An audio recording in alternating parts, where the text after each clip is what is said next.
That same June evening, without having heard a word from the sea, Malone was desperately busy among the alleys of Red Hook. A sudden stir seems to permeate the place, and as if apprised by quote-unquote grapevine telegraph of something singular, denizens clustered expectantly around the dance hall, church, and the houses in Parker Place. 3 children had just disappeared, blue-eyed Norwegians from the streets towards Gowanus, and there were rumors of a mob forming among the sturdy Vikings of that section. Malone had for weeks been urging his colleagues to attempt a general cleanup, and at last, moved by conditions more obvious to their common sense than the conjectures of a Dublin dreamer, they had agreed upon a final stroke. The unrest and menace of this evening had been the deciding factor, and just about midnight a raiding party recruited from 3 stations descended upon Parker Place and its environs. Doors were battered in, stragglers arrested, and candle-lighted rooms were forced to disgorge unbelievable throngs of mixed foreigners and robed figures, miters, and other inexplicable devices. Much was lost in the melee, for objects were thrown hastily down unexpected shafts and betraying odors deadening by the sudden kindling of a pungent incense. But spattered blood was everywhere, and Malone shuddered whenever he saw a brazier or altar from which the smoke was still rising. He wanted to be in several places at once and decided on Soddom's basement flat only after a messenger reported the complete emptiness of the dilapidated dance hall church. The flat, he thought, must hold some clue to occult, in which the occult scholar had so obviously become the center and leader. And it was with real expectancy that he ransacked the musty rooms, noted their vaguely charnel odor, and examined the curious books and instruments and gold ingots and glass-stoppered bottles scattered carelessly here and there.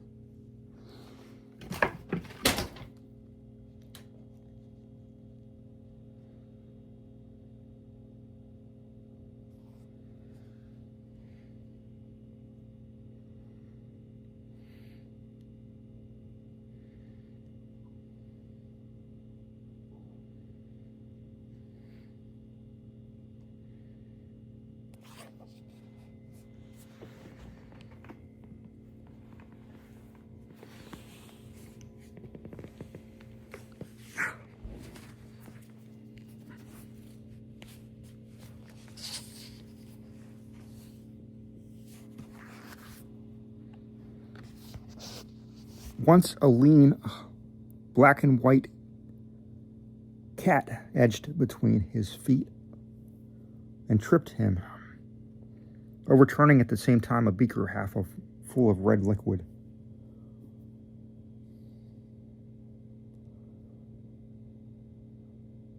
The shock was severe, and to this day Malone is not certain what he saw. But in dreams, he still pictures that cat as it scuttled away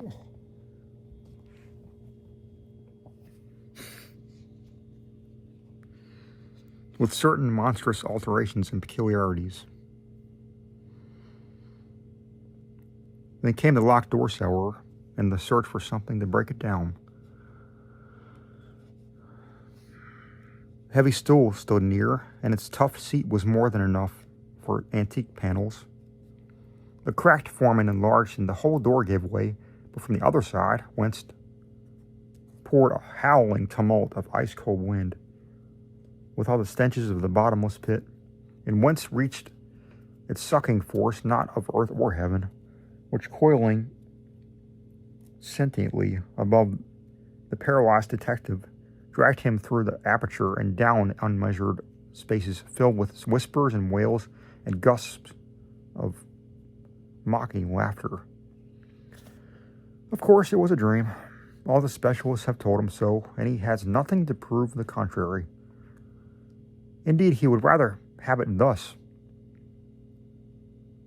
For then the sight of old brick slums and dark foreign faces would not eat so deeply into his soul, but at the same time it was all horribly real, and nothing can ever efface the memory of those nighted crypts, those titan arcades, and those half-formed shapes of hell that strode gigantically in silence, holding half-eaten things, whose still surviving portions screamed for mercy or laughed with madness. Odors of incense and corruption joined in sickening concert, and the black air was alive with this cloudy, semi-visible bulk of shapeless, elemental thing with eyes. Somewhere dark, sticky water was lapping at onyx piers. And once the shivery tinkle of raucous little bells pealed out to greet the insane titter of a naked phosphorescent thing which swam into sight, scrambled ashore, and climbed up to squat leeringly on a carved golden pedestal in the background. Avenues of limitless night seemed to radiate in every direction, till one might fancy that here lay the root of a contagion, destined to sicken and swallow cities, and engulf nations in the photo of hybrid pestilence. Here cosmic sin had entered, and festered by unhallowed rites, had commenced the grinning march of death that was to rot us all to fungus and abnormalities, too hideous for the grave's holding. Satan here held his Babylonish court, and the blood of stainless childhood, the leprous limbs of phosphorescent Lilith were late. Incubi and succubi howled praise to Hecate, and headless moon calves bleated to the Magna Mater. Goats leaped to the sound of thin accursed flutes, and Aegipans chased endlessly after misshapen fawns. Over rocks twisted like swollen toads, Moloch and Ashtaroth were not absent, for in this quintessence of all damnation, the bounds of consciousness were let down, and man's fancy lay open to vistas of every realm of horror and every forbidden dimension that evil had power to mold. The world and nature were helpless against such assaults from unsealed wells of night, nor could any sign of or prayer check the Walpurgis riot of horror, which had come when a sage with the hateful key had stumbled on a hoard with a locked and brimming coffer of transmitted demon lore. Suddenly a ray of physical light shot through these phantasms, and Malone heard the sound of oars amidst the blasphemies of things that should be dead. A boat with a lantern in its prow darted in sight, made fast to an iron ring in the slimy stone pier, and vomited forth several dark men bearing a long burden swathed in bedding. They took it to the naked phosphorescent thing on the carved golden pedestal, and the thing tittered and pawed at the bedding. Then they unswathed it, and propped upright before the pedestal the gangrenous corpse of a corpulent old man with stubby beard and unkempt white hair. The phosphorescent thing tittered again, and the men produced bottles from their pockets and anointed its feet with red, whilst they afterward gave the bottles to the thing to drink from. All at once, from an arcaded avenue leading endlessly away, there came the demoniac rattle and wheeze of a blasphemous organ, choking and rumbling out the mockeries of hell in a cracked sardonic bass. In an instant, every moving entity was electrified and forming at once into a ceremonial procession.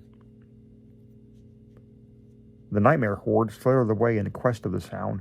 Goat, satyr, and Aegipan, incubus, succubi,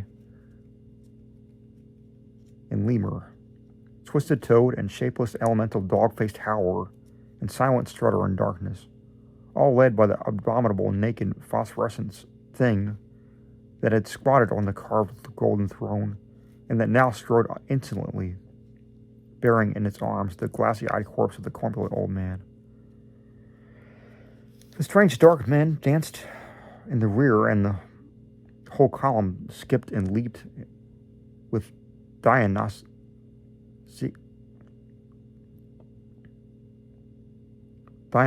fury.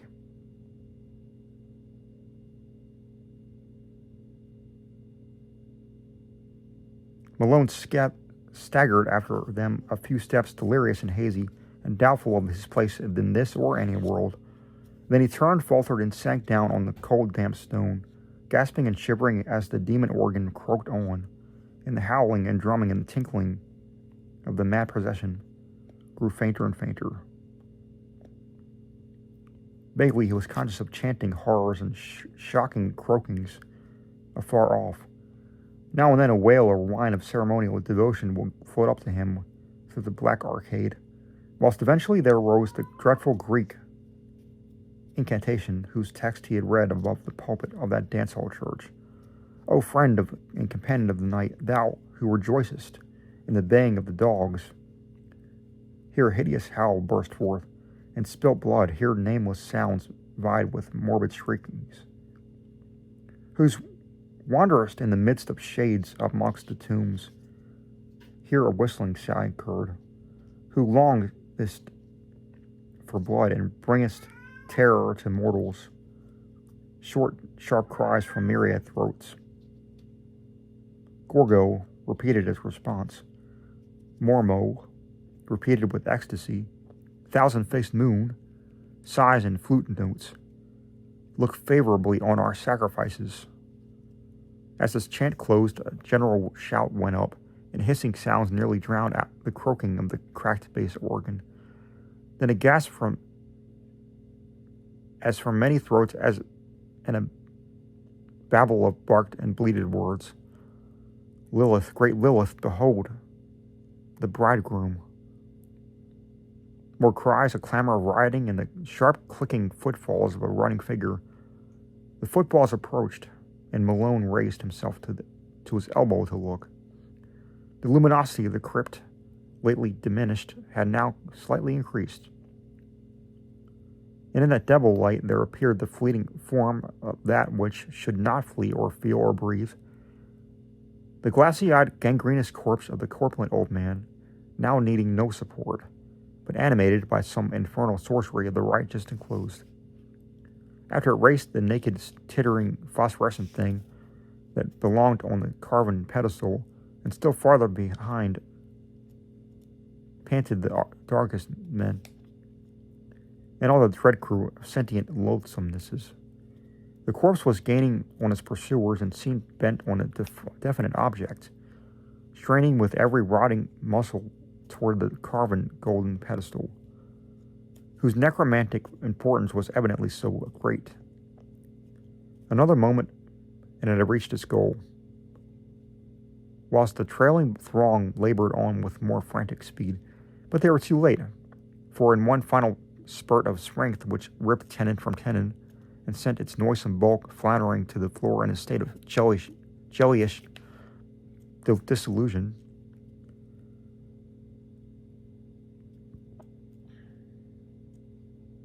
the staring corpse which had been Robert Sidham achieved its object and its triumph. The push had been tremendous, but the force had held out, and as the pusher collapsed to a muddy blotch of corruption, the pedestal he had pushed tottered, tipped, and finally careened from its oxen base into the thick waters below, sending up a parting gleam of carven gold, and as it sank heavily to undreamable gulfs of lower Tartarus. In that instant, too, the whole scene of horror faded to nothingness before Malone's eyes, and he fainted amidst a thunderous crash which seemed to blot out all the evil universe.